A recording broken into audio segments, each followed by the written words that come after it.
শুভ সন্ধ্যা বন্ধুরা। তো আজকে কেন তোমাদের সামনে এইভাবে সামনে থেকে শট দিচ্ছি তোমরা একটু পরেই বুঝবে। তো চলো তোমাদের দেখিয়ে দিই। তো দেখো বন্ধুরা, সর্দি জ্বরে মুখ তো পুরো নষ্ট হয়ে গেছে। সন্ধেবেলা দুই ছেলেই ঘরে নেই, বড় ছেলে গেছে ছোট ছেলেকে ড্রয়িং ক্লাস দিতে। আর তারই মাঝে আমার মনে হচ্ছিল কিছু চটপটা খেতে, মানে ফুচকা জাতীয় কিছু। ব্যাস, যেইটা ভাবনা চিন্তা করলাম সেটাই করে নিলাম।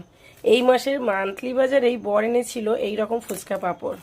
তো ব্যাস চটপট করে পাঁপড়গুলো ভাজলাম। আর তার আগে কি করেছি, এখানে কাঁচা ছোলা আর আলু সিদ্ধ করে নিয়েছি।